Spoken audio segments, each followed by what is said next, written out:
Ya, bisa masih bersama Lanshock Berita Satu, kita langsung lanjut dialog kita. Pak Wawan, tadi kan Anda bilang bahwa si malakama. Jadi sebenarnya bagaimana? Harusnya kita buat sanksi seperti apa untuk membuat efek jerah bagi para WNI yang mungkin terfikir atau ingin menjadi simpatisan dari ISIS ini?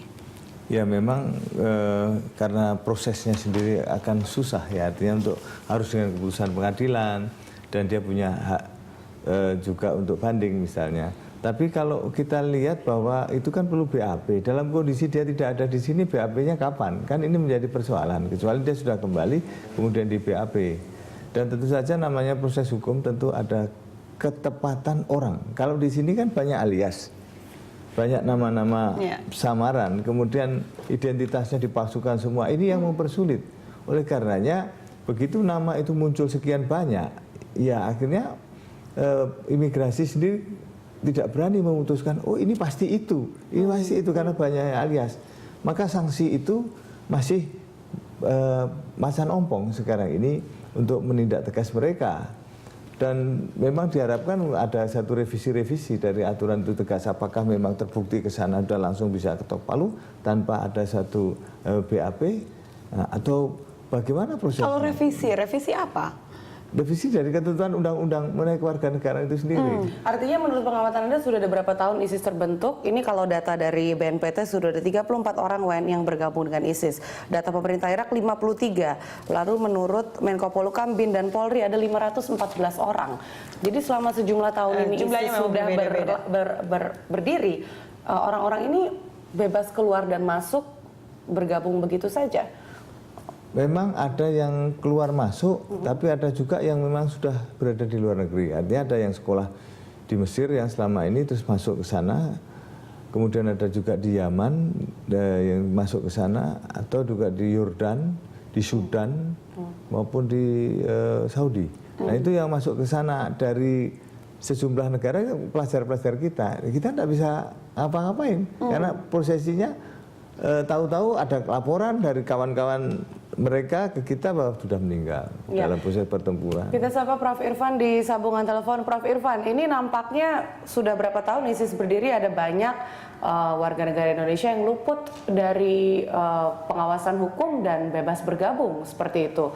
Ada yang pelajar dari negara sekitar, dari Suriah dan Irak. Ya, karena mereka memiliki militansi.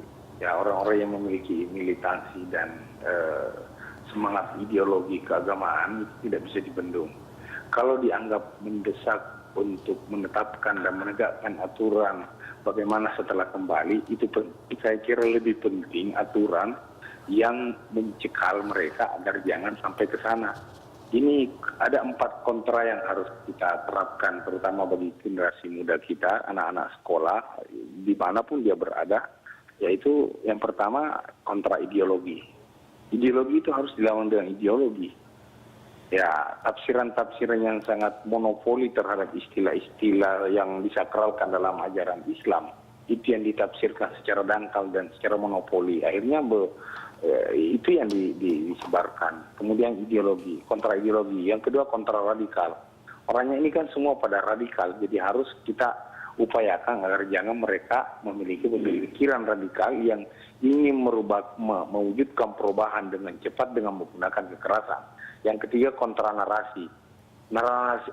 Narasi-narasi yang memutuskan pemahaman-pemahaman yang sifatnya sangat dangkal dan emosional, itu yang kita harus kuasai, buletin, ya, tabloid, koran, opini dan lain sebagainya.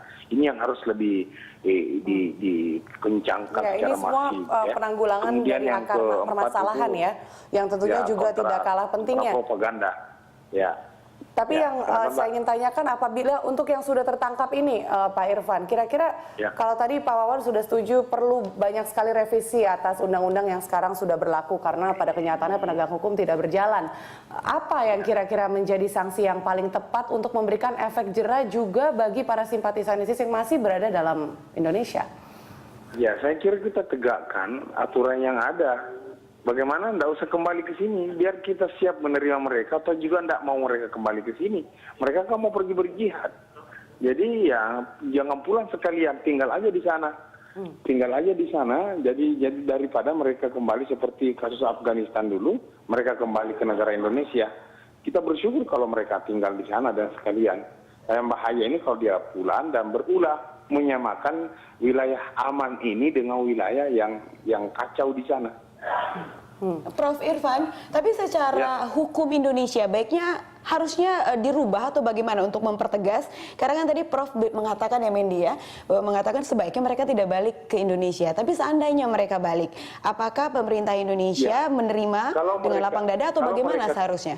Kalau mereka tidak balik, oke. Tetapi kalau mereka balik, tidak apa-apa. Yang penting tidak membawa pengaruh. Pengaruhnya yang berbahaya. Kalau dia Hukuman kembali seperti baik-baik, apa lantas Pak yang pantas diganjarkan?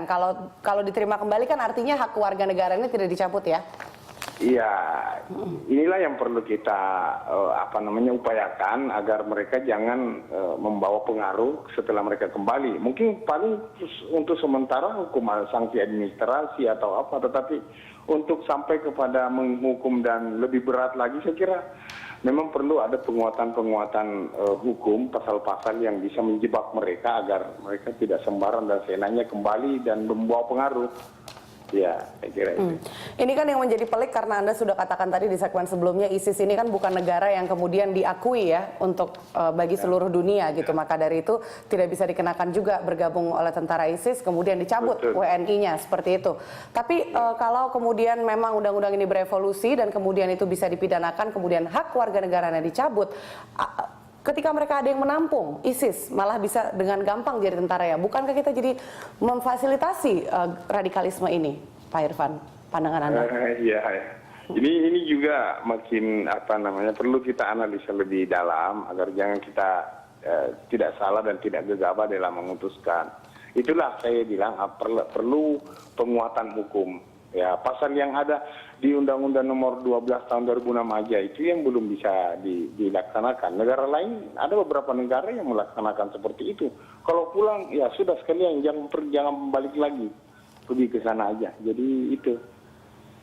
Ya, baik Prof Irfan dan juga Pak Wawan, tampaknya memang kita masih belum menemukan harus hukuman seperti apa untuk menindak para partisipan dari ISIS ini. Nah, kita akan beralih ke pencegahan mungkin ya. Kita melihat bagaimana ini selain hukuman, apakah pencegahan yang bisa kita lakukan untuk agar WNI ini tidak semakin banyak yang berpartisipasi di ISIS. Bagaimana radikalisme juga masih mendapatkan banyak sekali penerimaan dan simpati dalam negeri. Di segmen berikutnya ya.